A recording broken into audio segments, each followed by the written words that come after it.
Today's Really Good Tips is brought to you by Able Axcess. Thanks guys for your support.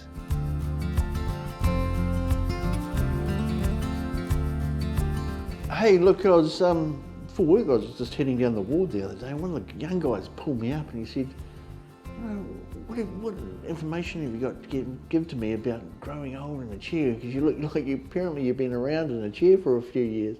43. And it started making me think. Yeah. And it really did start making me think about what I really need to say to this young fella about what's ahead of him in life and what he needs to start thinking about. 3 weeks ago, with Dr. Jean, I started this thing about doing an overhaul for my body. Oh.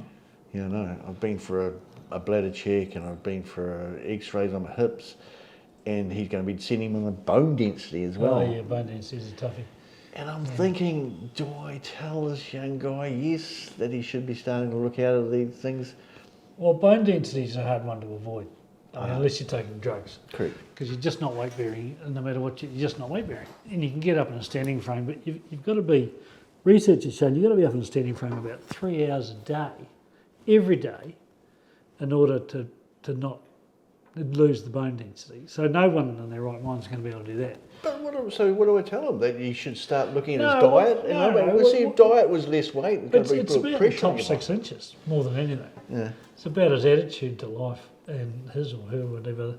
It's about their desire to get out and about still, go overseas and bluff their way into a Contiki camping tour around Europe, Staffy. Who would do that? Sound like anybody we know? Who would do that? And to still have those adventures around keeping their brain going and their personality going, not sort of all getting shut down and becoming all focused on myself and that sort of stuff. To me, the physical things, yes, I wish I'd started going to the gym 10 years ago. Would that have made much difference? Probably wouldn't.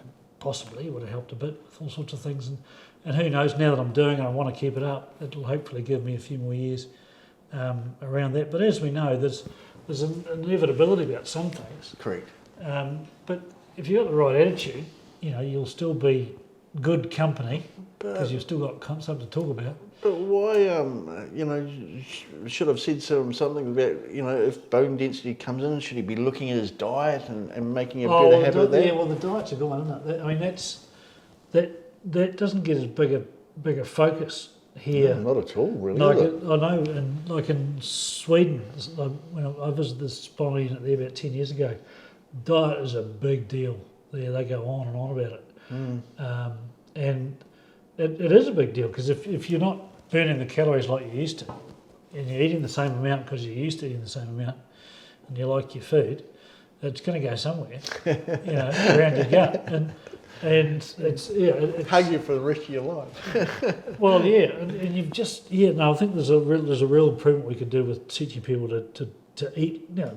Talk about diet. Let's face it, eat less. Yeah, as eat simple smaller. as possible. Hey? Eat smaller. Eat smaller. Yeah, like smaller portions. Yeah. Yeah. That's what I've had to start doing because since my accident and I've had to use power assisted wheels and other things like that, I've noticed it get on even worse. And I went through a dietitian and they looked at my diet and the things that like no takeaways during salads during summer and all the rest of it. And she just said to me, get a smaller plate out. Yeah. So you're allowed to have takeaways, just don't have 2 scoops of chips. What's the point? Just not have takeaways because you can have Maccas, but don't bloody get a whole super size meat. Get a packet of chips. But you go into Subways, you want the whole foot long, not the half one. Subway should do a 9-inch sandwich. I keep saying that they go, oh, not you again. 12's too big and a 6 is too small. It's a no-brainer. I want a 9-inch sandwich. But it's down to they keep coming back. You've got about the portions, mate. You still get the same in the half that size. Well, don't ever go in there when you're starving. It's a mistake. You get the 12-inch and think, God, and then you get 3/4 of the way through and think, hell, I'm struggling. Yeah.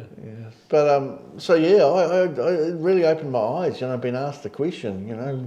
What would you change? I don't know. It's a tough one, isn't it? Because you know that they're going to face challenges and you don't want to give them a downer.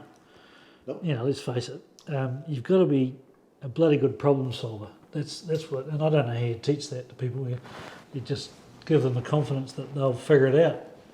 You know what I mean? It's so much of what we do is problem solving. But it's always the same old thing. It's like, when I was young, do you do exercises? But then I was playing wheelchair rugby, and I know that I was hammering my shoulder and keeping myself fit and stuff. Would I change that? I can't say to someone. I couldn't say someone You don't met do some that. of your best mates through that. Correct. There's some good drinking friends out there that play wheelchair rugby as well. Yeah. So, and I thought it was wonderful, the team side of it, the exercise of it.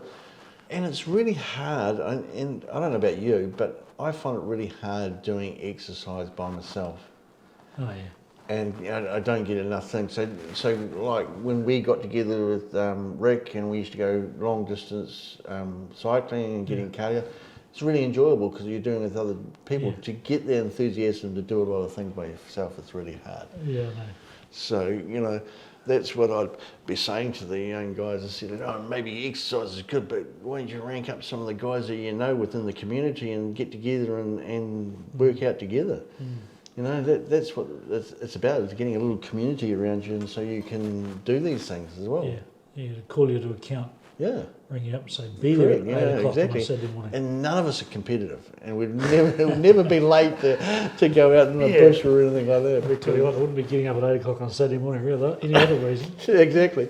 And if someone else was doing it, it makes you do it. So, just things like that. So, maybe that diet and the exercise would help. Well, the with diet's something density. you could definitely do from the start. Bone density, I hammer doots about what you can really do about that. There's pills you can take, and I think just, keep moving, keep what you do have going. Like, our bone density is terrible from the waist down. Yeah, I've got to go for a test, mate. I got a scan a wee while ago, and it was just terrible from the waist down.